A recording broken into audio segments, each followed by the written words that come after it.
Assalamualaikum warahmatullahi wabarakatuh.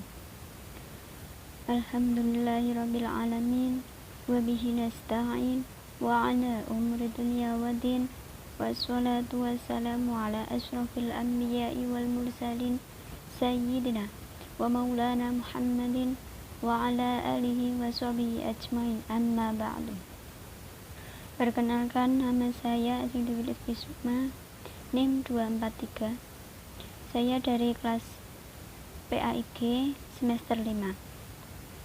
Di sini saya akan menerangkan tentang akhlak tercela. Langsung saja, yang pertama, pengertian akhlak tercela.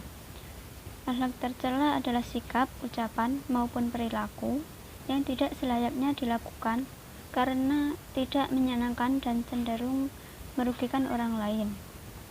Akhlak tercela ini sering disebut juga dengan istilah akhlak mazmumah. Manusia itu diciptakan oleh Allah dalam bentuk yang sempurna. Lagi pula dilengkapi dengan dua unsur, yaitu unsur dhamir atau hati nurani dan unsur nafsu.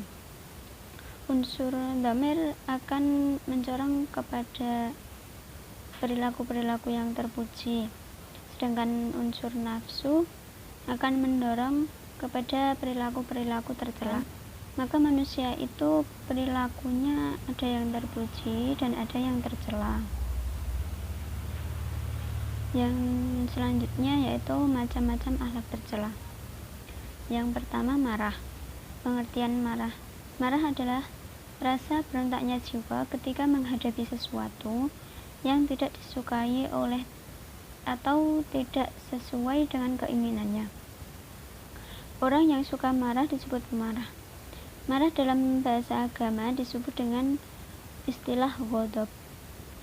Ciri-ciri orang marah itu adalah bila tampak dari raut wajahnya yang memerah dan cemberut, perkataan kasar, mata tampak melotot, bahkan bisa jadi sampai pada tindakan kekerasan. Orang yang suka marah itu pertanda jiwanya telah dikuasai oleh setan. Oleh karena itu, harus berusaha untuk menghindari dari sifat marah. Yang kedua yaitu macam-macam marah.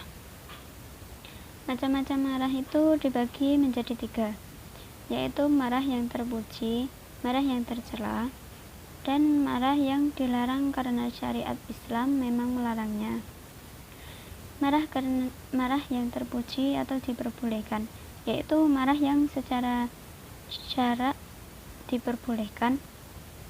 Misalnya, marah dalam mempertahankan agamanya, marah dalam membela bangsa dan negara serta keluarganya.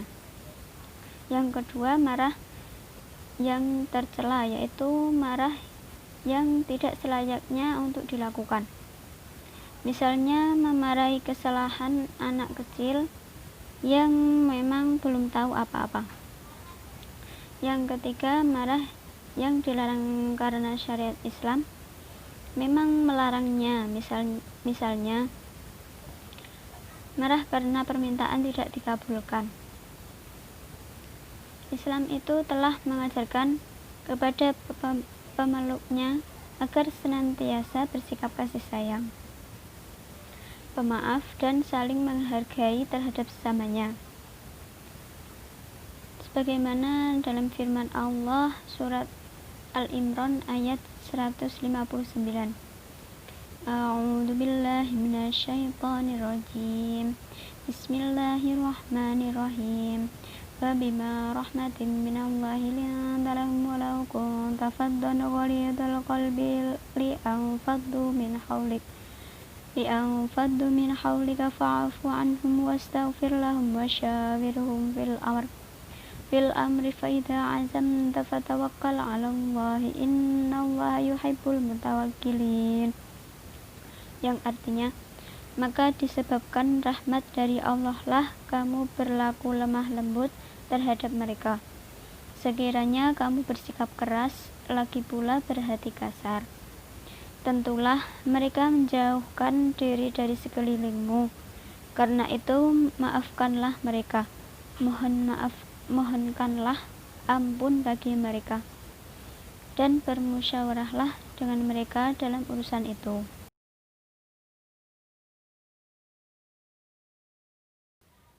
Yang pertama, hati tentu tidak tentram, bahkan akan selalu gelisah, resah, dan menyusahkan.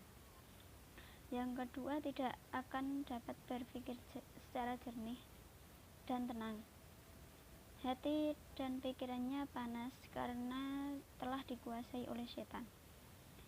Yang ketiga, kalau sampai tidak terkendali, akan mudah melakukan hal-hal yang membahayakan, bertindak anarkis.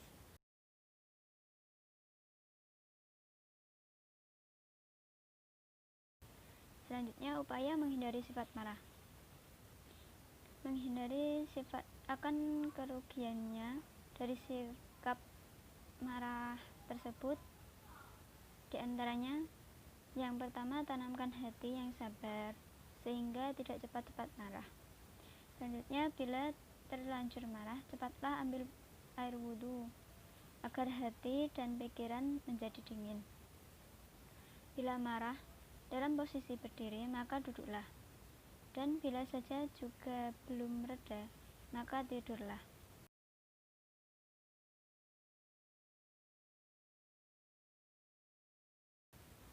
Yang selanjutnya, fasik. Fasik berasal dari kata fasako, yafsuku, fiskon, wa fusukon, yang artinya merusak atau keluar dari jalan yang benar. Sedangkan menurut istilah, fasik adalah perilaku menyimpang, yaitu perbuatan atau ucapan yang menyimpang atau melanggar dari syariat Islam. Misalnya mencuri, menipu, meninggalkan sholat, enggan membayar zakat, dan lain sebagainya. Dalam firman Allah surat Al-An'am ayat 49, Bismillahirrahmanirrahim, walladzina kadzabu biayatina yamassuhum 'adzabu bima kanu yafsukun, yang artinya, dan orang-orang yang mendustakan ayat-ayat kami, mereka akan ditimpa siksa disebabkan mereka selalu berbuat fasik.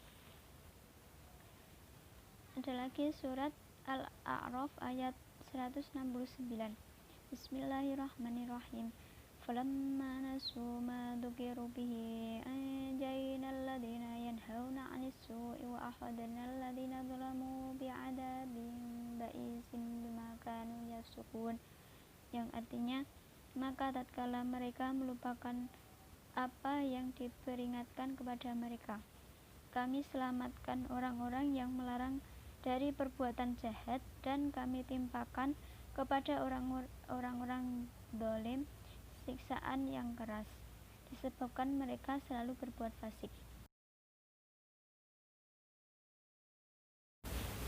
Yang selanjutnya yaitu murtad. Murtad menurut bahasa artinya kembali, sedangkan menurut istilah adalah orang yang keluar dari agama Islam selama 3 hari dengan serius, dilakukan dalam kondisi normal atau tidak gila, dan atas dasar sukarela atau bukan paksaan. Misalnya, seorang muslim pindah ke agama Kristen, Katolik, atau Hindu, atau bahkan tidak beragama sama sekali. Dalam firman Allah, Quran surat Muhammad ayat 25, Bismillahirrahmanirrahim, innal ladzina irtaddu ala adbarihim min ba'di ma tabayyana lahumul huda syaitanu sawwala lahum wa amla lahum, yang artinya, sesungguhnya orang-orang yang berbalik setelah petunjuk itu jelas bagi mereka, setanlah yang merayu mereka dan memanjangkan angan-angan mereka. Yang selanjutnya yaitu hukum murtad. Orang yang telah keluar dari agama Islam perlu diajak kembali kepada Islam selama 3 hari secara serius. Jika ia mau kembali kepada Islam dalam jangka waktu 3 hari tersebut, dia tidak dikenakan tindakan apa-apa. Namun bila ia diajak kembali kepada Islam sampai tenggang 3 hari tetapi tidak mau, ia dikenai hukum had dengan cara dibunuh. Rasulullah bersabda, la yahillu damu mri'in muslimin illa bi'ihda salasin, zinan ba'da ihsanin wa qatlu nafsin li ghairi nafsin wa murtadun yufarriqu jama'atan, yang artinya darah seorang muslim tidak halal kecuali dengan salah satu 3 hal: janda yang berzina, jiwa dengan jiwa atau qisas, dan orang yang meninggalkan agamanya, yang meninggalkan jamaah. Hadis riwayat muttafaqun alaih. Sekian pemaparan materi dari saya, kurang lebihnya mohon maaf. Wassalamualaikum warahmatullahi wabarakatuh.